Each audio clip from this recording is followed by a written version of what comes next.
What's up, guys? Welcome back to Casual Commander, and I'm going to come at you guys today with my Kaalia the Vast EDH deck.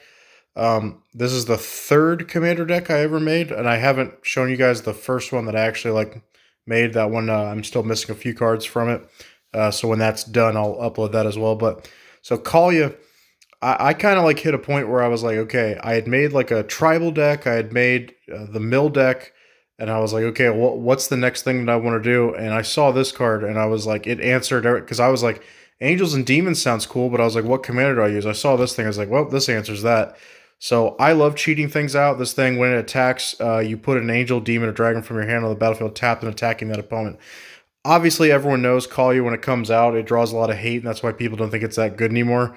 I have some things in here that hopefully can answer that.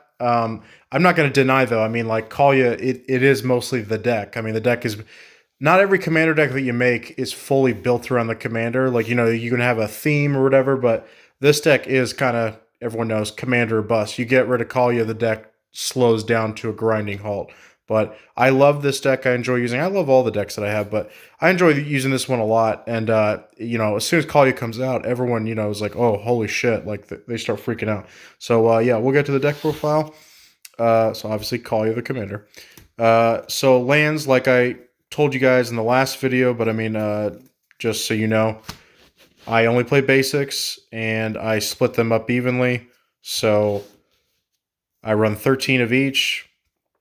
It's not really a problem. I mean, like, there are times where, like, yeah, I didn't get the lands I need. Like, that can happen to anybody, though. Like, even if you're running non-basics, that happens to people. And like I said, I just enjoy not having to pay the amount of money that it takes to play non-basic lands and have to pay for this, high-priced dual land stuff. It really gets on my nerves. Okay, so creatures. So, got Kaalia Zenith Seeker. So, she's just a ETB. I mean, she has vigilance. That's nice and flying, but she's an ETB and allows you. She could look at the top six, and you can grab an angel, a demon, and a dragon from among those and put them in your hand. You can only grab one of each, and sometimes you won't get one of them. Like, I think the dragon is the least that I play in here. I think I play mostly just angels and demons. She's still a good card though, because most of the time it's going to be ETB and then at least look at top six and add two. That's still a pretty good effect. Armored Sky Hunter. This is one of the newest additions from Commander Legends, and I haven't got to use this guy yet, but I'm about to play here in 2 days, so I mean, like, I'll let you guys know how it does, I guess. But I can't imagine this not being good because I play a lot of equipments in this deck to protect Kaalia and protect other things, and it's that effect of whenever it attacks, look at the top six cards of your library, you can put an aura or equipment among them onto the battlefield. And if it's an equipment, it can just be attached to a creature you control, which is awesome. And even if you didn't have anything else, you can always just attach to this. And this thing has flying. So good. Card I just found, like, once again, guys, I'm pretty new to Magic. Like I said, like within the last 3 years is when I really got into it. So I didn't know, I wasn't aware that this card existed, but this card to me has to be a Kaalia staple. Magus of the Moat, creatures without flying can't attack. I mean, everything in here, and I checked every single creature in this deck. I mean, it might just be the way that I picked my creatures, that I went with everything with flying. I know there's a few decent demons that don't have flying, but for the most part, everything does. Dragons all have flying pretty much. Angels all have flying pretty much. So, creatures without flying can't attack. Great. Cool. So, doesn't affect me in the slightest, so that's awesome. Rakdos, Lord of Riots.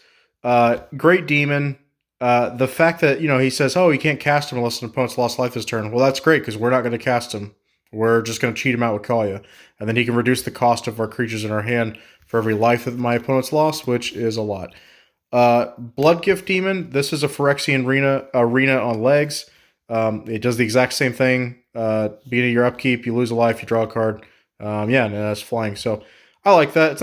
It's not a perfect card. It's not a fantastic card, but it's good. Aurelia the War Leader. So this I found out recently, and just so you guys know, because I'm newer to Magic, I will never there's certain things that I'm pretty confident on, but I'm never going to act like I'm 100% sure on everything. You guys are more than I welcome feedback. Like if you guys are like, hey, this card that ruling doesn't work the way you think it does or whatever, blah, blah. I welcome that stuff because I don't want to look like an idiot all the time. So please tell me.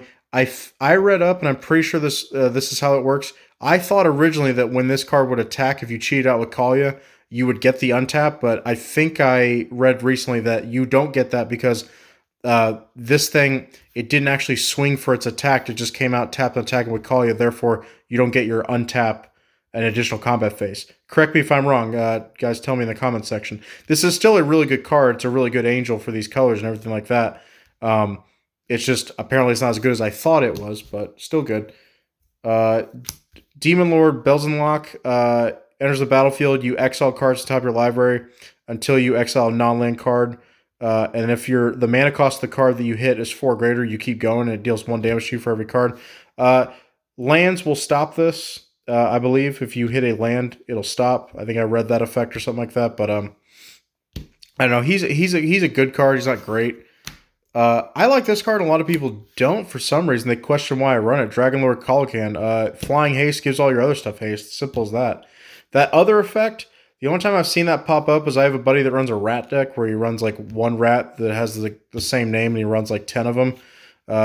If they cast a creature that has the same name as something that's already in their graveyard, they lose 10 life. So, I mean, freaky chance that comes up. But giving all your other stuff haste, that's what's nice. Heavenly Blade Master, because we're running equipments, nice that when this enters the battlefield, you attach any number of ores and equipments you control to it, and then I always forget about the other effect. Other creatures get +1/+1 for every equipment attached to it or whatever, but the fact that we have some really good equipment to this thing to just auto-attach is really nice. Hellkite Tyrant. I love this dragon. I've never got that effect off of like winning the game with the artifacts, but it's just nice that if you go up against an artifact deck, you have an answer to be like, okay, man, you got all those artifacts, and you think you're like, untouchable, like because there's ways to make all your artifacts indestructible, but you can just take all of them. So nice. Ryoc, the Falling Star. So I had like a mess up like recently where I was looking and I had the white star dragon, the spirit dragon. I think its name's Yosei. This card is so much better in here, although like it's great if you can like make all your opponent stuff untap. But the fact that almost the only creature that we have in this deck, I believe, that's not flying is Magus of the Moat. But Ryoc, if he dies, deal 5 damage to each creature without flying, which really won't affect us in the slightest. But that could come in clutch if an opponent's got a huge board of tokens or whatever, and we could just wipe everything out. That's really nice. Sower of Discord. So in Commander, this card's great. If you're playing at least 3 to 4 people, great. And if you're playing more, it could be even better, I guess. But so recently I played my buddy 1v1 and I forgot. I casted the card and entered the battlefield. You have to choose 2 players. That's not optional. So I had to choose myself and my buddy. So every time I was attacking him, it hurt me. So stay away from this card if you're having to play 1v1s. I mean, most of the time you're not going to be doing that, Commander. But in a 4-person game, this is great. Being able to tie 2 people's life totals together. Now, granted, if the one person just loses life and it's not damaged, that doesn't count. Or if somebody gains life, that doesn't count. But if one player were to take the damage, the other player takes the damage. It just helps you kill people that much faster. Angel of Despair. I showed this card earlier in the Esper deck, but enter the battlefield, destroy target permanent. That's just nice. I love the artwork of this angel. I love because it embodies like chaos, basically black and white. Looks awesome. Angel of Serenity. Such an underrated card. Enters the battlefield, exile up to 3 target creatures from on the field or graveyard. And then if this card leaves the battlefield, return the exile card to the graveyard. Or return the exile cards to the owner's hand. So nice. I stay away from all the cards that say like, when this card leaves the field, those cards go back to the field. Like if you exile one of your opponent's stuff and it goes back when your card leaves, I stay away from all that crap because that just happens too frequently. And then like the card that you played basically did nothing. So the fact that this stuff, at least they'll go back to their hand if she leaves. That's still like pretty good that you like at worst bounced everything back. Balefire Dragon, this can obliterate someone's board really easily. Whenever he deals damage to a player, deal that much damage to each creature that player controls. So imagine dealing 6 to their whole board. That's nice. Demon of Loathing, if it does damage, it also has trample, which is nice. But if it does damage to a player, they have to sacrifice a creature. That's really nice. Dracoseth, Maw of Flames. He's a newer dragon, but he's one of the best. Whenever he attacks, deals 4 damage to any target and 3 damage to up to 2 other targets. So in a game of Commander, really nice because you're going to have more options. Amiria Shepherd. This is almost a white staple for me. I think this is one of the best cards in white. Has landfall. Whenever you play a land, If it's not a plains, you can grab a permanent from your graveyard back in your hand. If it is a plains, you can just put it on the battlefield instead. What a great effect. So nice that, like, if our opponents start wiping our board or whatever, get rid of our powerful stuff, we just play a Mirror Shepherd and start getting stuff back. And that's the great thing about this deck, is that if you had to put a powerful creature in your hand, that's not a total loss because you could just cheat it out. But if you can play a plains and just put it out on the battlefield immediately, that's nice. Exquisite Archangel. So we have a combo with this. Originally, I was playing, why can't I think of it? The Platinum Angel. Originally, I was playing Platinum Angel, but I realized that, honestly, the card that I'm using that I really need this card that would make me lose the game, it's Chance for Glory. I'll ruin it right now. It's Chance for Glory. So the reason that this card I think is better than Platinum Angel is because I have no way of duplicating Chance for Glory in this deck. I don't have a way of grabbing that card back. So because that's the case, at least with Exquisite Archangel, if you would lose the game, you exile this card, so that's great, but it resets my life total back to 40, which is nice. Platinum Angel doesn't do that. So, yeah. And I'll get to Chance for Glory in a second. I love that card. But Exquisite Archangel, good card. Gisela, Blade of Gold Knight. She can deal double the damage to... everybody takes double the damage, basically, your opponents, and then you take half. Good card. Lord of the Void. There's another good card. If it deals damage, person that I dealt damage to exiles top 7, then I can put a creature from among them onto the battlefield. Great Demon. Cool card. Cool effect. Resolute Archangel. I think one of the best. When it enters the battlefield, if your life total is less than 40, reset it back to 40. That's saved me so many times. Runescarred Demon. Go search your library for anything that you want. Put it in your hand. You don't have to show your opponent. That's nice. One of the ones that I added recently that I should have been playing a lot longer, found a lot longer ago, Saphara Sky's-Blade. She's 7/7, 4/7, which is nice. The first effect, I never used that. Some people may think that's awesome. I don't. You pay white, tap 4 untapped creatures you control flying rather than pay the spell's mana cost. Okay, but we can just cheat it out, so I don't need it. Flying Lifelink, that's great. Other creatures you control flying have indestructible. Only one of our creatures isn't flying, so giving all of our other stuff indestructible, great. Tario, Reckoner of Souls. So I love the artwork of this guy. This is one of the first angels that I saw that made me want to play these colors specifically for the deck that I wanted to make. I thought about him for a commander for a second, but Kaalia that's way better. Flying Vigilance, you can tap him, choose a creature card at random from target opponent's graveyard, put it on the battlefield under your control. So we play a special equipment that kind of will help with this, and it's kind of like the only synergy that we have as far as that. Otherwise, you're just kind of having a hope that, they should have something in their graveyard by the time you're able to get this out. And if you don't, it is what it is. It happens. Avacyn, Angel of Hope. So I ordered this card, a couple months before she got reprinted, but I don't know, still cool. I had to drop $50 for it, but cool card. Flying Vigilance, indestructible, and then other permanents you control have indestructible. There's some synergy with that, but Avacyn's a great card. Everyone knows that, especially when you cheat it out. Pestilence Demon, I like this guy for the ability to pay a black and deal damage to each creature and each player. So if your opponents have a lot of tokens, that's nice. Or if they just have weak creatures where everything has 3 toughness or less, if you got 3 black just chilling because you cheated this card out, you can use all that and kill all their stuff. Razaketh. So my buddies that I play with, they hate this card, and I understand why, but I just have too many decks where he fits perfectly in, and I love him. He's one of the first big creatures that I ever actually got. So you pay 2 life, sack another creature, search your library for anything you want. Saved me so many times, obviously, being able to search anything you want out of your deck, and he's a big boy that you just cheat out. And he has Trample, which is nice. Villainous Broker of Blood. Whenever you lose life, draw that many cards. That's nice. You can pay 2 life and give -1/-1 to target creature. He's just a big 8/8 that, like I said, if you lose life, draw cards. That's just a great effect right there. And this guy, I love this. He looks like take that image. That looks like the cover of a metal album, and I love it. Demon of Deathgate costs 9. We'll never pay the 9. And I'm never going to do that effect. Pay 6 life, sacrifice 3 black creatures rather than pay his mana cost. I'll never do that because I don't have to. 9/9 with flying and trample that you just cheat out. Love it. Okay, so that's it for the creatures. The artifacts. So we've run a lot of equipments in here. I got Colossus Hammer. So you play it for 1, and then I always avoid cards like this where people are like, yeah, but the equip cost is 8. I'm obviously going to cheat the equip cost. That's not going to happen. Crypt creature gets +10/+10, loses flying. Well, yes, most of our flyers will lose the flying, but +10/+10, in my opinion, is worth it, especially if you don't have to pay the equip cost. Explorer Scope.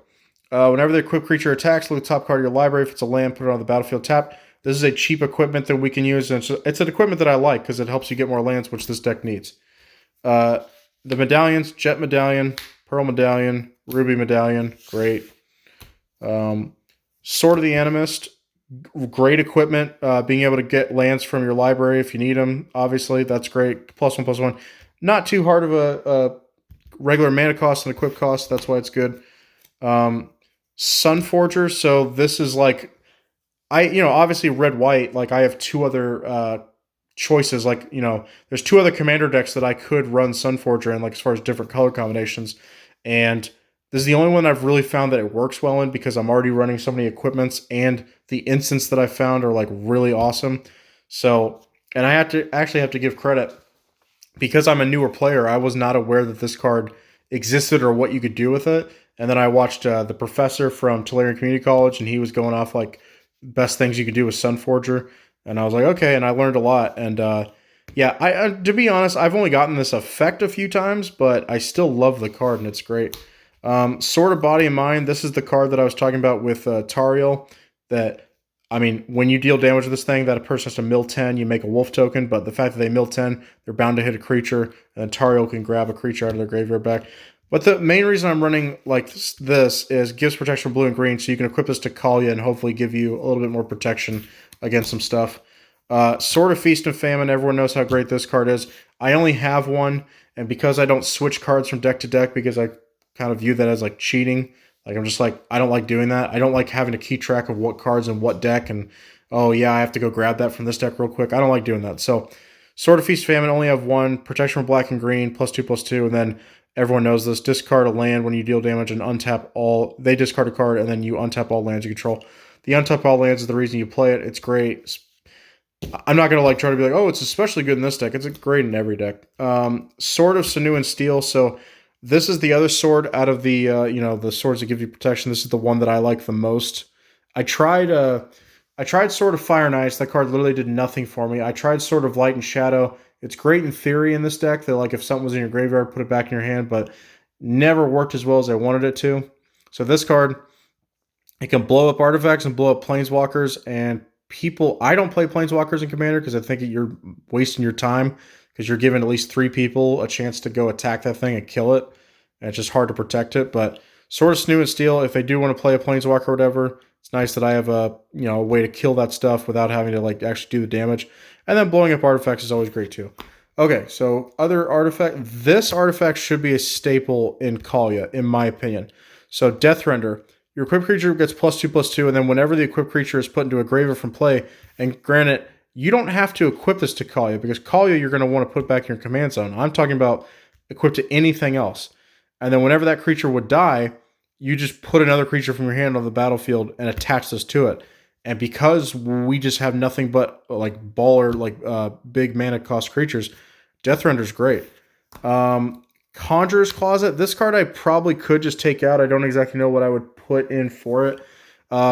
Lets you flicker big stuff. There's a few things I have that have ETB effects. Then I have a few enchantments that want stuff flickered. But I could take this out. I mean, I'll just say it. If anyone has a card that you're like, I can't believe you're not running this card, dude. I mean, I'll listen to you. I meant to tell you guys in the last deck profile, but I'll say it here. So my playgroup that we play with, we have a handful of cards we don't use. Soul Ring is one of them. So if everyone's wondering, dude, where's your Soul Ring at? That's a staple. We don't play Soul Ring because Soul Ring, if it's a staple in every single commander deck, that card probably should be banned, because it's like, there's no like, oh, I especially need it in this deck. The card's just like generically retarded. So it's like, I don't know. I'm not saying it's like the most busted card ever. I'm just saying like, I don't want to see that card, and I don't want to use that card because like everyone knows it's good. Why is it still legal? So yeah, Conjurer's Closet. Argentum Armor. So I love this card. Your equipped creature gets +6/+6, and when it attacks, destroy target permanent. It has an equip cost of 6, but like I said, we will bypass that equip cost 9 times out of 10. So enchantments, Sigarda's Aid. Speaking of cards that let you bypass the equip cost. So you can cast ores and equipments as though they had flash, and then if an equipment enters the battlefield you control, just freely attach it to something. Don't have to pay equip cost. Dragon's Tempest gives all your flyers haste, and then if a dragon enters the battlefield, you can deal a little bit of burn damage for the amount of dragons that are on the field, but mostly giving your flyers haste, that's a big thing. Goblin War Drum's a card that I don't see any Kaalia players really use, but I think it's great. So everyone knows that not everyone's going to have flying, but usually like people have like, oh, I got one flyer, or maybe like two, whatever. But if you have Goblin War Drums, okay, that one flyer that you might have to block Kaalia, well, that's not good enough anymore because now you need two creatures, and like it's just harder for someone to do that. Yes, there are decks that have a lot of flying creatures, but just makes it a little bit easier for us, and I like that. Here's a staple for me for red-black, Pain Magnification. I love this card. Whenever an opponent is dealt 3 or more damage by a single source, they have to discard a card. I love the fact that this just says an opponent. It doesn't matter if I do the damage. My opponents could go at each other and they force discard. So that's just a great card. Fires of Invention. So here's the great thing about this deck is the fact that we cheat out our creatures. We actually don't have to cast too many spells. So this is so good because if your mana isn't exactly perfect, you can just get out, like, if you, let's say, like, you got red and white, but you were missing black, you can play Fires of Invention, just get out Kaalia. So, like, this card's really good. You can't do anything on your opponent's turn. We don't have that many instants in this deck, so that's not that important. And then, yeah, you have to only play 2 spells a turn. Most of the time, that's all we're playing. At the most is 2 spells a turn, so it doesn't really hinder us at all. Angelic Chorus, this is one of the reasons why I had Conjurer's Closet in there, because I got big creatures and being able to flicker, gain a lot of life. That's nice. Sunbird's Invocation, this is a red staple for me. I think this card's great. Some people don't think it's that good. That's why it's only like $2, but you cast a spell, reveal cards to the top of your library of X, what X deck for its mana cost, and you cast something that has that mana cost or less for free of those cards, put the rest in the bottom of your library. I think that's great. We still can cast big creatures and then cast something else for free. That's nice. Warstorm Surge, this is another card I was talking about with Conjurer's Closet. Being able to flicker big creatures and then do burn damage. Really nice. Warstorm Surge is another red staple for me. Cathartic Reunion. So I wouldn't run this in every red deck, but because this deck, like, it's literally just Kaalia or bust, we have to draw cards and make sure we got land to play Kaalia or creatures to drop with Kaalia. So it's important to kind of get through our deck a little faster. So discard 2, draw 3. It's good. Night's Whisper, in my opinion, this is, like, if you're running black and you need draw power, Night's Whisper, in my opinion, is the best one. Draw 2 cards, lose 2 life. What is 2 life compared to paying? So a lot of people look at the mana cost and they go like, well, you pay 2 to draw 2. Well, this is 1 card that turns into 2 cards, so you plus 1. You can tell I'm a former Yu-Gi-Oh player. Siphon Mind. So one of the better draw cards, in my opinion, for black. Each other player, especially in Commander, discards card. You draw a card for each card. Discard this way. I pay 4. Let's say I have 3 opponents. They discard like 3 cards, 1 for each, and I draw 3 cards for paying 4. I think it's pretty good.